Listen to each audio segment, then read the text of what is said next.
Eyes of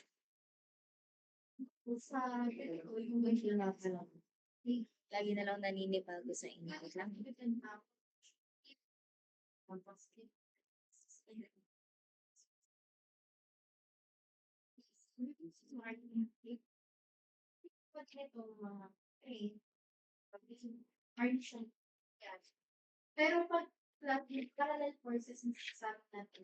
Okay, so please say hooray. Si Almarcos.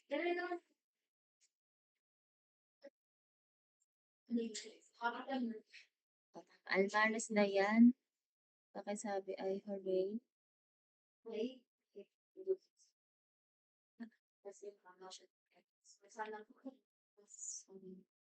Amador. Hooray.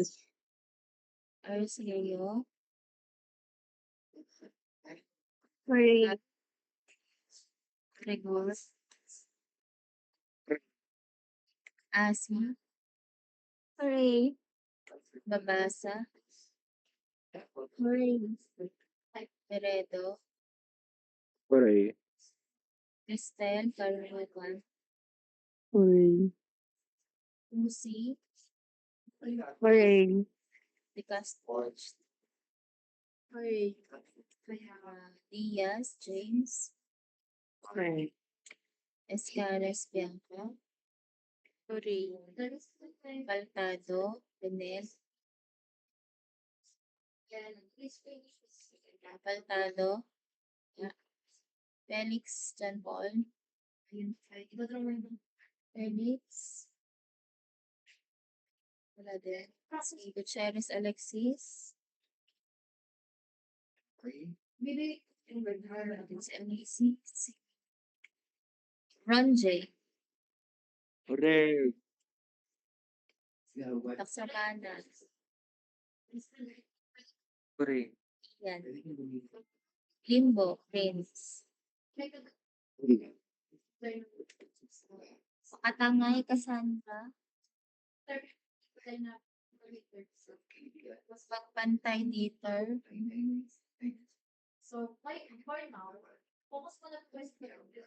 Wala. Si Pagpantay. Mangkaw. Menjola. Debbie. Panganiban. Rich Carey. Hooray. Oreo. Redel. Hooray. Rosales Rian. Hooray. Tagapuan. Elijah. Hooray. Visconde James. Hooray. So, ang i-discuss ko lang naman, mabilis lang tayo today, yung tungkol sa lab. Although, yun nga, may idea na kayo kung paano yung lab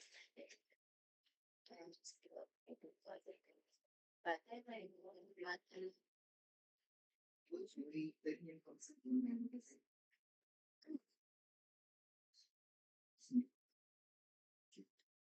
So, ito ang ating lab.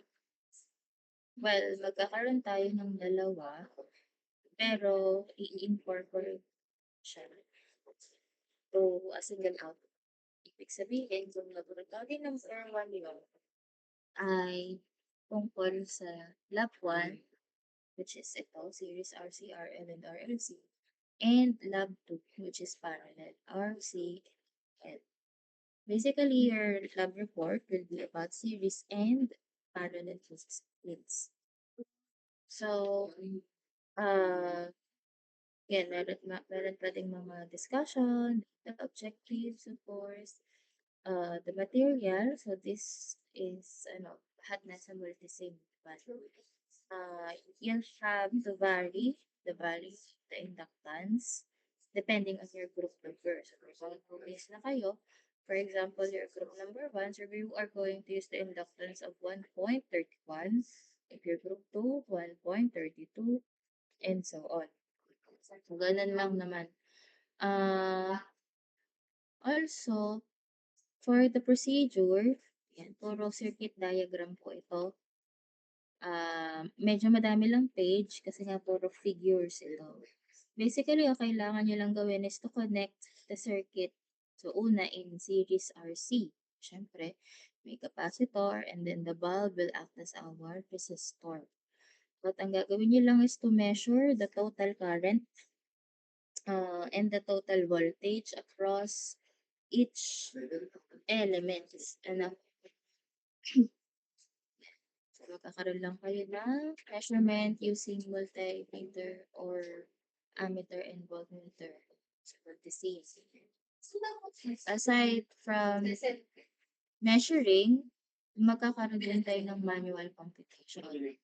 Kasi yun yung magiging comparative analysis. Simulation, the simulation is the data of your manual computation. So you're going to use several formula, syempre Ohm's law, or you can use the voltage divider rule or sa parallel, pwede ang current divider rule. Then, ayan magnitude also you're going to compute. So, again, dahil meron kayong computation, your solution should also be ano ba? Computerized, hindi pwede yung pipicturean niyo lang yung sinulat kamay niyo kung saka siya ipipaste as photo at i-incorporate sa report. So, dapat po ay, again, computerized yung solution. So, yung gagamitan niyo talaga siya ng expression. Then, ganun din, series RL. So, meron tayong resistor at saka inductor. No? Ganun pa din, measurement of current in each element and then voltage. Kasi nga yun yung pagkukumparahin plus your manual computation. Then RLC also, ganun din. So the table, yan. Ito yung data and result ninyo. From yung workbench is from the multisim data, then computation yung manual solution ninyo. No? So, ano yung percent difference nila.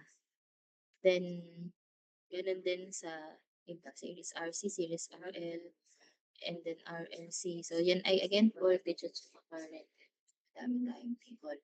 At syempre, magkakaroon kayo ng discussion for your analysis. Pag kasi presentation or summary of results, hindi lamang siya dapat naka-table. I mean, hindi lang dapat yung table ang makikita, but you have to describe ano meron dun sa table, what was the analysis ng pinakuha values. At pwede niyong gamitin tong guide question na to to form your discussion. Do the workbench and computational values of voltages and currents agree? Ibig sabihin ay kaano kalaki yung percent difference niya. So, kung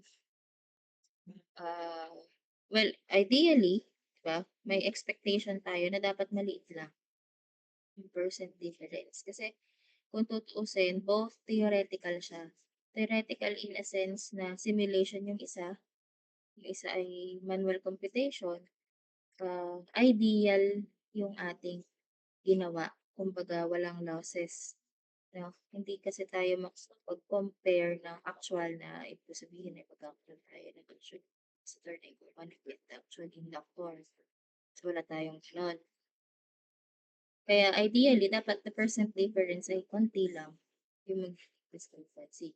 Na kung nagkataon na, bakit kaya? So, yun yung mga possible kaya sa discussion. So, kung maliit naman, so, prove nyo lang yung initial, kumbaga, hypothesis is flat. Then conclusion, and again, conclusion will be based on your objectives that should answer your objectives. As much as possible, one paragraph of conclusion sa bawat objective. And then you'll have this application part wherein ito ay pwedeng after ng references na additional circuit design and problem set. So again, ito yung sa last part na. So you have several problems na kung pwede mo siyang gamitan pala ng multisim, pwede you just include the screenshot of your multisim data. Kung hindi naman, so dapat magmamanual as much as possible. For parallel naman, ganun din. Siyempre, parallel lang yung magiging connection. You still have objectives, then materials, so ganun din, may variation of the values of inductance. And the connection nga, ayun, parallel RC at saka RL lang. Same with the previous lab procedure, ano ba yun? Voltage at saka current lang din ang inyong i-measure. So again, the division figures. Pero yung mga figures na to, wag ito yung ilalagay nyo sa report. Siyempre, magkakaroon kayo ng sarili ninyong diagram, circuit diagram, using the symbols of resistor, capacitor, and inductor. And yung sa procedure naman, or pwedeng ang ilagay niyo screenshot ng sim. Kasi di ba meron na yung ganun din, series parallel pala, parallel RC and RL. And then manual computation po din ninyo pag i-compare. So, the data and results, ayan, meron tayo parallel RL and RC, walang RL. So, sa questions, sa analysis din, guide question lang ito. Ay, mga form ng discussion. And then, just continue in your application. So, yan lang po ang ating guide. Now, going back to the design. The format, ang ating report, ito pa din yan, katulad last time, you'll have your title page. So, ang title page, okay.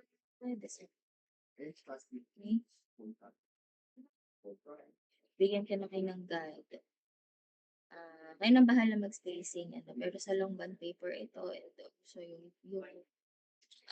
font is katulad nung nasa guide natin. This is Times New Roman 11 with 1.15 spacing. Ganyan dapat yung magiging itsura ng inyong report. The title is Series and Parallel AC. Kasi may combine natin. And this will be our experiment number 1. So, submitted by, of course, unahin natin yung group number and then yung member's name in alphabet. So, yan. Ang date ay hindi March 11, but March 12. March 12. 7th week, pero yung face-to-face na hours. Kasi, kailangan natin karoon din ng oral presentation ng report. Kaya mahalaga na each member should understand kung ano ang meron dun sa report. I might have several questions for you. Check lang, alam niyo. Then, so of course, table of contents is included. Introduction, so this is like abstract, kasi nga, summary, experiment, procedure, materials, etc. So, yung objective, since dalawa yung lab experiment natin, pwede naman natin siyang gawa ng subheader, tulad nito. So, if you have objective, so medyo indented lang dapat yung subheader. 2A, series AC circuits, and then enumerate your objectives. And the next is 2B for parallel AC circuit, enumerate your objectives.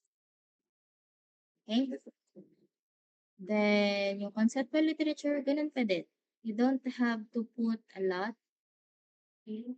Na copy-paste lamang din naman. You can summarize it into 5 to 6 paragraphs.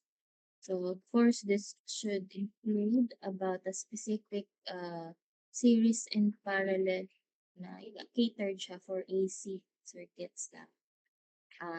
You may include formulas, and other relevant concepts. Then, the methodology, so yung materials and instruments. Dahil nga ang gamit lamang naman natin is multisim, so you can have an image of the logo of Multisim software, and then you explain what the Multisim is, and then yung gamit sa experiment. Pwede rin naman na dahil nga may mga several materials tayo na nasa loob ng Multisim, pwede nyo gawin is to screenshot that specific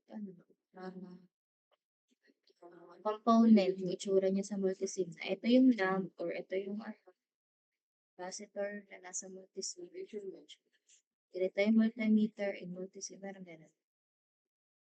Then the circuit diagram, so you will be having siguro 5 kasi isa sa series RC, isa sa series RL, isa sa series RLC, and then dalawa for parallel. Pero yung circuit diagram nyo kasi should be yung ganito, yung ang gamit niya is the symbol for resistor, for inductor. Bukod pa ito dun sa screenshot niya ng isang receipt. So, sa summary of procedure, yun, pwede niya siyang ipahalag. You can incorporate figures in Multisim.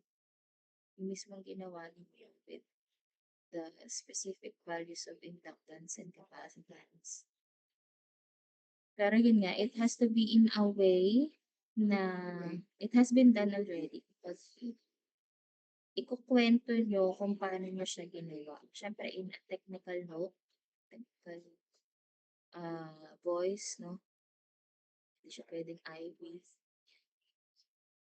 O technical report kasi siya. So, yan. Do not simply copy-paste the procedure. Ano kasi kung mapapansin niyo yung procedure naman natin doon is yung kumbaga step-by-step nga, no, na number 1, 2, 3. So, this summary of procedure should be in paragraph. Then, the summary of findings, so again, yung data and analysis, you should have discussion of your data. You can also do comparison of results in series and parallel. Since halos pareho naman yung value, di ba, ng resistance, inductance, and capacitance. So, you can do a comparison or comparative analysis ng, kumbaga, ang voltage ng ganito pag sa series ay ganito. Whereas pag sa nabawasan, bumababa, nag-decrease, nag-decrease. And then yung conclusion, so ganun pa din, one objective, one paragraph. Again, almost all of this ay naka-paragraph form kasi siya ay technical report. Then, yung references ninyo ay, yun, patungkol pa din sa conceptual literature, same as before. Tapos yun, after references, dun nyo siya pwedeng idagdag yung mga applications. So again, all text should be computerized and printed in a long bond paper, Times New Roman 11 with 1.5 spacing. Tapos, ano lang kayo, add space before each paragraph. Alisin nyo yung add space after each. So, 1 inch margin on every side. Again, your names on the title page should be arranged alphabetically by surname. And yung ating lab rubric should, again, be included per report, at saka yung peer evaluation. So, yung peer evaluation, just to review you kung paano gagawin, dapat mag-fill up lahat, bawat member ito. As much as possible ay kompleto din ang fill up kasi minsan sa pagmamadali walang pangalan, walang section, or group number. Minsan napasama na yung peer evaluation ng sa kabilang group. So make sure na tama, again, the first table is for self-evaluation, so you have to be honest about it. The second table is for the group leader. So lahat, kunwari meron kayong 8 members, no? So lahat ng members gagawa nito for the group member, yung first table. Then after nyo, ipapasa nyo kay group leader at si leader ang mag-grade sa inyo. Now, ang kailangan ko from the leader is the average. Parang last time kasi ang ginagawa ng iba, tino-total lang. I need the average. Paano ba mag-a-average? O di 10, 50, kasi ang total ng una. Plus, ano yung score total ng padalawa? So, 30. Ano, 50 plus 30 divided by 2. So, that is the average. At yun yung ilalagay nyo dito sa empty space dito sa taas. Okay? Now, si leader, hindi niya kailangang maglagay dito. Leader will only check the upper part and yung sa baba, ako yung bahala mag-grade kay leader. By default, si leader ay 50. Now, kapag ka may mga lapses, for example, kulang ang peer evaluation ng members, kumbaga hindi tugma yung nagpasa ng evaluation dun sa number of members listed on the front page, no? So, minus yun ng minus. Tapos, o kaya, if walang average, no? Walang grade yung iba, kulang ang section or group number ng iba. So, yan, minus ng minus yan kay leader. Kasi ang isang mahalagang trabaho ni leader is to check, no, and verify if yung ipapasa niyo ba ay kapasa-pasa, no, kung maayos. Hindi basta na. So, yun yung isang trabaho ng leader. Hindi siya yung gagawa ng lahat. Kaya nga leaders will be lead, or she will lead, and check kung ang natapos yung report, no, yung final na to, final na talaga, ay maayos. Na, so, kunwari, nakalimutan maglagay ng rubric, o yung papasalit yun. Okay? So, hopefully, yung mga hooray kanina na present, no, ay naiintindihan ang ating gagawin. Next ay the rubric. Ito naman, same as before. One page lang naman siya. Dito pala, balikan ko lang. This is one page lang na naka-PDF naman na. So, you can print this on a long bond paper. Medyo mahaba lang yung tira sa ilalim pag nag-print kayo. Which is okay. Kasi, pwede naman tong handwritten. As long as, kapag handwritten, dapat walang bura na kahit anong bura. Walang alteration, walang binago, walang bura. Ano? So, kung sakali man na nagkamali, edi print na lang ng bago. Sulatan na lang ng panibago. Make sure na hindi magbubura. Kasi ang nangyayari naman dun sa iba before, kino-computerize nila yung checking and even the name. Pero upon editing, nagiging two-page siya. Which is masyado namang kumakapal. Mas maganda kasi na one page lang para kapag isang tingin na lang din na masyado. So, ganun, pwede siyang handwritten. Then, dapat walang alteration or erasure or kahit na nilagyan mo ng correction field. Baguhin na lang, palitan na lang. So, yun. Okay, I think that's all. Meron bang tanong or any clarification sa ating magiging activity? Mamaya may mga tanong or tanong. Yes po, okay, kung may tanong. Ma'am, present po na late lang po ako ng partner. Kung present ka, dapat wala nang tanong, naintindihan na. Kung may tanong man, itanong na. Okay, mamaya kung kayo lang matagal pa ang pasahan nito. This will be on the 7th week.